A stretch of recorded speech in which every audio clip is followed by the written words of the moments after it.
आज का पहला पाठ राजाओं के ग्रंथ से लिया गया है। अध्याय 17, वचन संख्या है 1 से 6 तक। गिलाद के तिशबे निवासी एलियाह ने अहाब से कहा, इस्राएल के उस जीवंत प्रभु ईश्वर की शपथ जिसका मैं सेवक हूँ, जब तक मैं नहीं कहूंगा तब तक अगले वर्षों में न तो ओस गिरेगी और न पानी बरसेगा। इसके बाद एलियाह को प्रभु की वाणी यह कहते हुए सुनाई दी, यहाँ से पूर्व की ओर जाओ और यर्दन नदी के पूर्व करीत घाटी में छिपे रहो। तुम नदी का पानी पियोगे। मैंने कौवों को आदेश दिया कि वे वहां तुम्हें भोजन दिया करें। प्रभु ने जैसा कहा, एलियाह ने वैसा ही किया। वह जाकर यर्दन के पूर्व करीत की घाटी में रहने लगा। कौवे सुबह शाम उसे रोटी और मांस लाकर देते थे और वह नदी का पानी पीता था। यह प्रभु की वाणी। आज का सुसमाचार संत मत्ती के पत्र से लिया गया है। अध्याय 5, वचन संख्या है 1 से 12 तक। ईसा यह विशाल जनसमूह देखकर पहाड़ी पर चढ़े और बैठ गए। उनके शिष्य उनके पास आए और वे यह कहते हुए उन्हें शिक्षा देने लगे, धन्य हैं वे जो अपने को दीनहीन समझते हैं, स्वर्ग राज्य उन्हीं का है। धन्य हैं वे जो नम्र हैं, उन्हें प्रतिज्ञात देश प्राप्त होगा। धन्य हैं वे जो शोक करते हैं, उन्हें सांत्वना मिलेगी। धन्य हैं वे जो धार्मिकता के भूखे और प्यासे हैं, वे तृप्त किए जाएंगे। धन्य हैं वे जो दयालु हैं, उन पर दया की जाएगी। धन्य हैं वे जिनका हृदय निर्मल है, वे ईश्वर के दर्शन करेंगे। धन्य हैं वे जो मेल कराते हैं, वे ईश्वर के पुत्र कहलाएंगे। धन्य हैं वे जो धार्मिकता के कारण अत्याचार सहते हैं, स्वर्ग राज्य उन्हीं का है। धन्य हो तुम जब लोग मेरे कारण तुम्हारा अपमान करते हैं, तुम पर अत्याचार करते हैं और तरह तरह के झूठे दोष लगाते हैं। खुश हो और आनंद मनाओ, स्वर्ग में तुम्हें महान पुरस्कार प्राप्त होगा। तुम्हारे पहले के नबियों पर भी उन्होंने इसी तरह अत्याचार किया।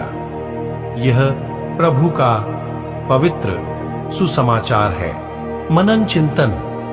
मेरे प्यारे विश्वासी भाई बहनों, आइए हम वचन पर गहराई से समझें और चिंतन करें। यीशु ने अपने शिष्यों को इस दुनिया में जीवन का सामना हमेशा अपनी आंखों के सामने ईश्वर को रखते हुए करने की चुनौती दी। संत पौलुस ने इसे बहुत सुंदरता से कहा, मैं समझता हूं कि हम में जो महिमा प्रकट होने को है, उसकी तुलना में इस समय का दुख नगण्य है। संत याकूब कहते हैं, धन्य है वह जो विपत्ति में दृढ़ बना रहता है, परीक्षा में खरा उतरने पर उसे जीवन का वह मुकुट प्राप्त होगा जिसे प्रभु ने अपने भक्तों को देने की प्रतिज्ञा की है। हम प्रेरितों की सेवा के बारे में सुनते हैं। वे शिष्यों को ढारस बंधाते और यह कहते हुए विश्वास में दृढ़ रहने के लिए अनुरोध करते थे कि हमें बहुत से कष्ट सहकर ईश्वर के राज्य में प्रवेश करना है। हम प्रेरित चरित्र में सुनते हैं, यीशु द्वारा पर्वत पर उपदेश के दौरान घोषित आशीर्वचन जो आज के सुसमाचार में वर्णित हैं, हमारे दिन प्रतिदिन के जीवन के अनुभवों को स्वर्गिक अनुभवों से जोड़ते हैं। मेरे प्यारे विश्वासी भाई बहनों, आपको ईश्वर की ओर सिर्फ 2 चीज ही ले जा सकता है। पहला प्रभु का वचन, दूसरा प्रार्थना। अगर आप सभी इन 2 चीज को अपने जीवन में ग्रहण करते हैं, तब आपके जीवन में प्रभु निवास करेंगे। मेरे प्यारे विश्वासी भाई बहनों, आइए हम सभी आज के वचन पर मनन चिंतन करें। आप सभी को परमेश्वर आशीष तथा शांति प्रदान करे। आमीन। प्रार्थना। हे प्रभु यीशु, हम सभी को आपके वचनों को और अधिक समझने सुनने की आशीष प्रदान कर, ताकि हम सभी आपके वचनों को अपने पूरे मन पूरे हृदय से सुन सके।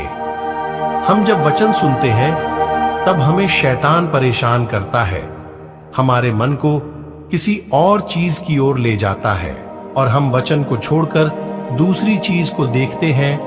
पिता, आप हमें शैतान से लड़ने के लिए शक्ति प्रदान कीजिए, ताकि हम शैतान को हरा सके और आपके वचन को पूरे मन से सुन सके। आप हमारी सहायता करें। आमीन।